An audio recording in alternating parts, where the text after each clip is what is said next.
Good Film Fella. Welcome to the latest episode of the Good Film Fella Movie News Roundup. This week we discuss the Joker sequel, a potential BeetleJuice sequel, a Winnie the Pooh slasher movie, the Munsters revival, and Bat Nipples. Also, Dave forgot to record his video this week, so he gets to wear the dunce hat, the silly cunt. I saw this literally about 10 minutes before we came to record, and it's a teaser, not really a teaser trailer, it's just sort of an Instagram social media teaser for Rob Zombie's Munsters.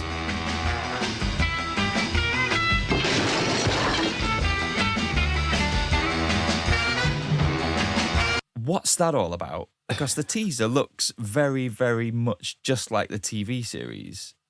I think it'll be faithful to the TV show. And I'm just sort of wondering, who is this aimed at? Who remembers the Munsters? Who is it that they think is going to go and watch this? Well, presumably our parents' generation, because the Munsters I barely remember.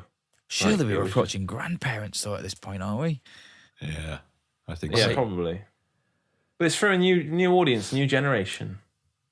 Is it good enough to be remade, the Munsters? Have I just... It's just IP that hasn't been mined, Fish. We're going through the list. You know, if you look around your room, and we will be getting a Snakes and Ladders movie at some point in time. There's gonna, there's only if there's an IP, there will be a movie. Well, now what? I'd like to talk about the Joker 2, which kind of got officially announced yesterday. Now, the Joker was a huge smash hit, made lots of money. Unexpectedly so, and it would really divide. A lot of people hate that movie. A lot of people think it's misogynistic or not a nice film. But I was a fan of the Joker, and I am very much looking forward to the Joker 2. You guys fans of the original Joker movie? I watched it about a month or so ago. If you remember, I messaged for the first time. Yeah. Enjoyed it far more than I thought I would, based on the reviews that I'd read of, it's boring, it's dull, it's, etc., etc. Absolutely loved it. It. I think I said to you, Dave, it made Heath Ledger's Joker look like a cartoon. Absolutely, it really humanises the Joker. And one thing that excites me about the sequel is everyone's talking about, I hope they don't do Batman, I hope they don't do Batman. I hope they do Batman, because the thing that was really good about Joker, in my opinion, is that whenever you watch a Batman movie, it never really makes sense to me why Batman doesn't kill. Why doesn't he kill these bad guys? But you watch Joker and you're like, Arthur is a guy with mental illness, and also he's the head of a movement, like a political movement, and also the villains, the criminals, they're just disenfranchised poor people. Yeah, they're just angry poor people. So it totally gets if Batman's out there fighting these criminals, he doesn't want to kill them. He just feels like these are disenfranchised, angry poor people. And if I kill Arthur, he's just mentally ill. And he's the head of this movement. I'm going to martyr him. So if they do Batman, I think they've got a real opportunity to really sell Batman. So here's a question then. Is it going to merge with Pattinson's Batman film, or are they separate universes? Which seems I think there'll be huge confusing. pressure on the filmmakers to put Pattinson in it. Yes. I don't think it'll happen. No. I don't think they'll do it. I think the Joker is so, standalone in terms of, style and genre and stuff. But knowing what we know about movie studios. True. Yeah. I think they were able to. I think they've got a lot of freedom. I think Joaquin Phoenix has the ability to go, if I'm doing this, I'm doing what I want. Same for the director. So I think if they don't want to do Batman, they don't have to do it. I think they've probably got a lot of freedom. Changing the subject, Julia Garner, famous from Ozarks, has been tapped to play Madonna in a biography directed by Madonna. Yeah. Now, this is unique because I don't think this has ever happened before. I don't think anyone has ever directed the story of their own lives. I've heard rumblings over the years that Spielberg is going to do some sort of story of his life, but I don't believe, to my knowledge, we've ever had an actor. I think Shia LaBeouf did that movie, didn't he? That was kind of about his own childhood and his abusive dad. Transformers.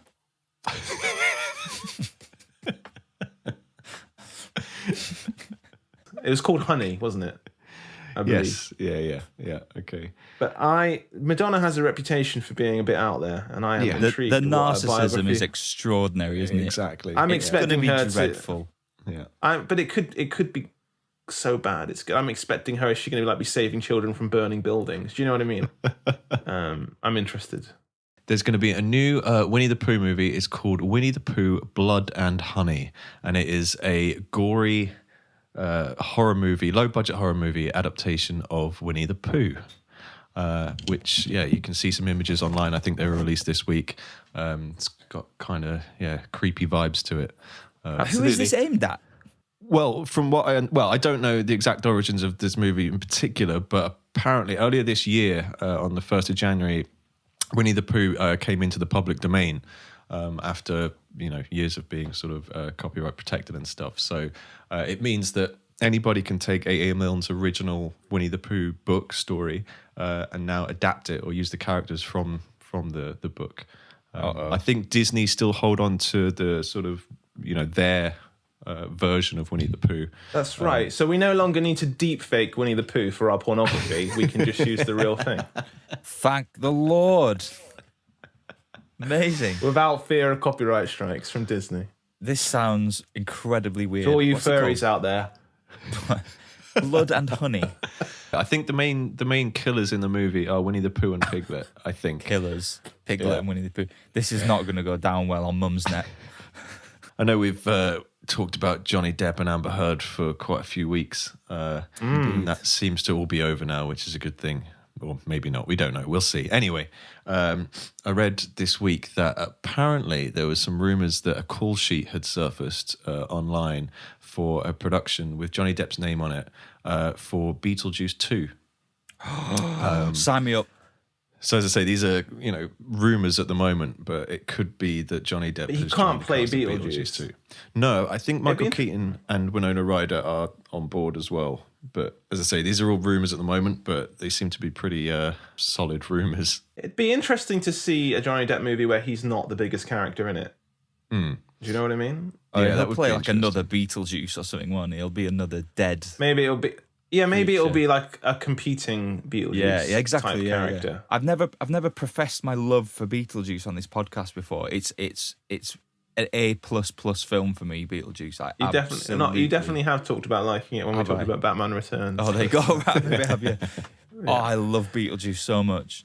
I love Beetlejuice so much. I love the opening shot of Beetlejuice, which in this 4K era doesn't work quite as well. But when you saw that on VHS, because the whole opening is the model village, this flyover where you think it's a real shot, and then this spider comes over a house at the end, and you're blown away that actually you're looking at a miniature. But when you got to Blu-ray era, unfortunately, it doesn't work anymore. But I remember when I saw it on a little TV on VHS, I was blown away by that. And they made a kids' cartoon series out of that.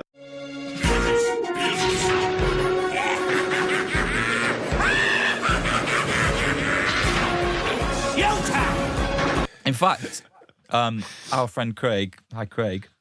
Hi Craig. Has got a very excellent Beetlejuice tattoo of, when I forget their names, the main characters now off the top of my head. Right. They're dressed as ghosts, the two main characters, and they're floating to Lydia's room, and he's just got the tattoo of the two ghosts, and it's such a deep cut. Unless you know that film inside and out, you had no idea that was a Beetlejuice tattoo, but it's excellent.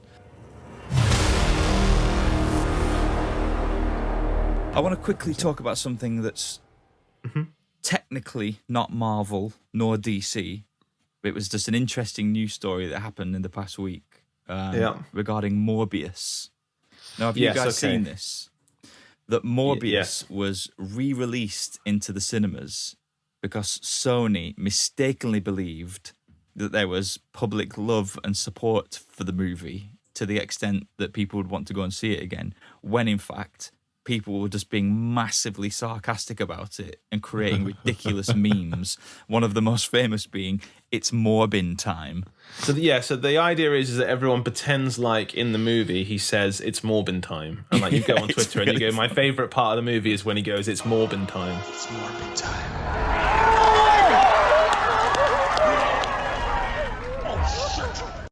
Oh, yeah. There's a movement to make people believe that Morbius is the greatest movie of all time and that he's But appearing in all these other films. the day the meme died was when Sony and Jared Leto tried to get in on it. They filmed a little clip of Jared Leto reading a script called Morbius 2. It's Morbin time. And that was it. Dead. Amazing. Killed the meme. It was over. The fun was over. Did we see the trailer for Black Adam? I wasn't going to bring it up, Jim, because I wasn't sure going to bring it up. I was purposely not bringing it up. Yeah, exactly. Both not bringing it up. So I did see both the poster and the trailer for Black Adam. Now, the poster I thought was unironically quite funny because it said, in a world where we need a hero, we got Black Adam. And I'm thinking, we so don't need a hero. We've got 100 Marvel characters. We've got 100 DC characters. We're not short of superheroes, guys. So we need a hero. We've got Black Adam. I thought was a funny poster. But the trailer itself, I have to say, I wasn't the tone of the trailer. Have you seen the trailer, Fish? I did. Saw it earlier this afternoon. The tone of it feels quite camp. I think it's because you've got Pierce Brosnan there, who comes across. I was getting like a Flash Gordon's kind of vibe. Yeah, there was a little essence of that. And that wasn't what I was expecting. I was expecting a dark, serious tone. Yeah. But it feels quite campy. With The Rock in it, you can't expect, a real dark, serious tone to it, can you? I'll give you my real-time reaction to the Black Adam trailer, because I watched it through. Yes. It was something along the lines of this.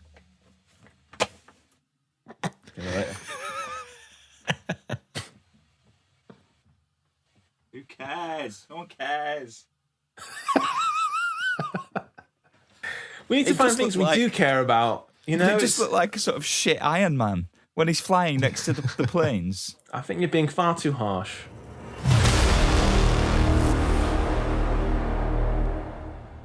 You complained about me that I'm too weird and I'm too dark, and then you put nipples on the bat suit. Go fuck yourself.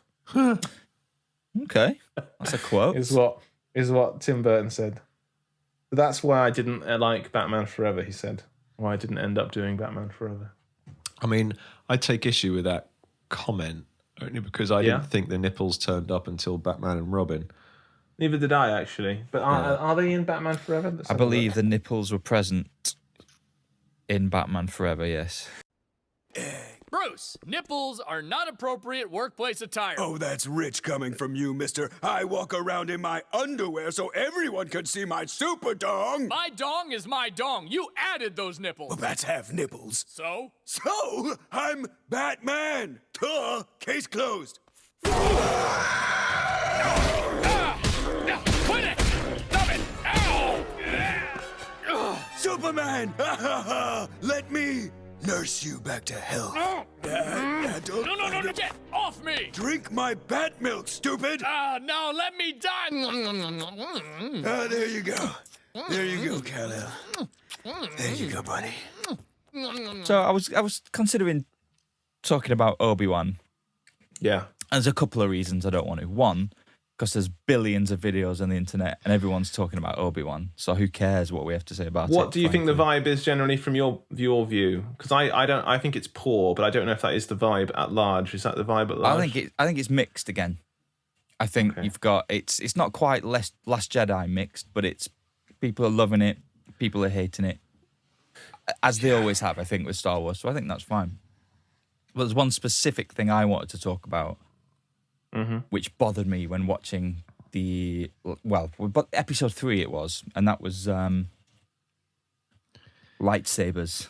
So I was watching Obi-Wan episode 3, and there's a fight between Vader and Obi-Wan, right? Fine. It happens. It's exciting. I quite enjoyed it. Who cares? But something bothered me, and it's the look of the lightsabers have changed in this Disney Plus series. It's subtle, but they've changed it. Right. And I'm sort of not sure what you know, but historically, lightsabers were just a hilt, and they had, this is like in 1977, they had a little rotating battery-powered thing on top. They'd click a rod into it with some sort of reflective tape, and when white light was shone on the reflective tape, it reflected really bright white light. It's the same thing they did with the Superman costumes in Superman 1, if you remember. Jor-El and all that were wearing these white costumes, but they were lit, and if they took the light off them, they were just a dull grey. So whatever material that was, that was what they used for the lightsaber, and it rotated. And then afterwards, I believe they rotoscoped a colour frame by frame onto that material, and that's how they originally did lightsabers, right? Okay. Jump to the prequels, and they can just do the whole thing with CG. The blades can all be uniform. You can have a purple one if you want.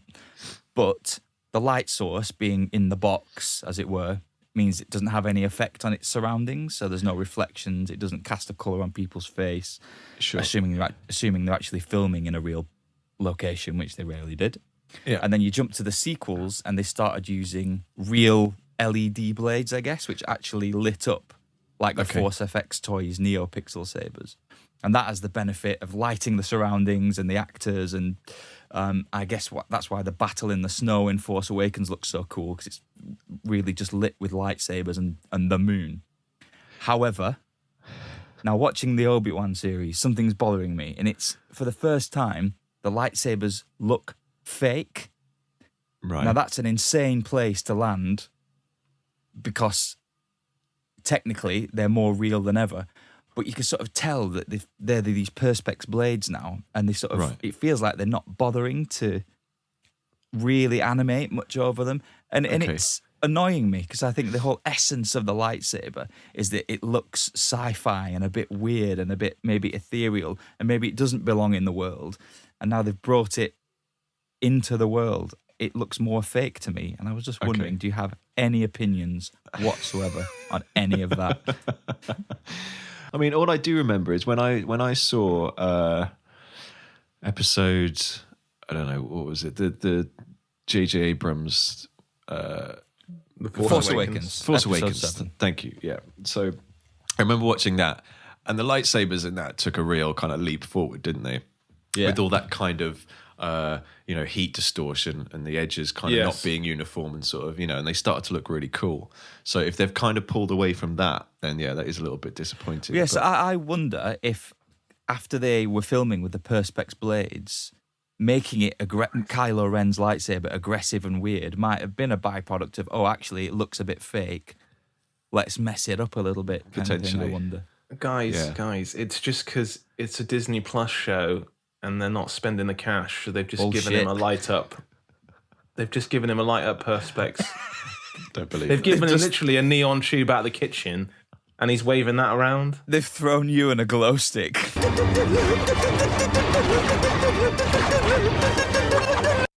That's what's going on. They're not spending the cash. You can see that this show is cheap. I mean, it's cheap. It's a budget production. I'm sure it's super duper expensive. I'm sure it's super duper expensive, but it's still a TV show. They're not spending the Star Wars cash to go in and CGI every shot of the lightsaber anymore. So, but the thing is, though, like doing that kind of visual effect, like anyone can do that in their bedroom these days. I reckon I could do it on my iPhone. Hang on a minute. Right. There you go. That's amazing. You're gonna wave it around. Wave it around. No, that's harder, Dave. Yeah, you see. I've been there for weeks. Good film, fella.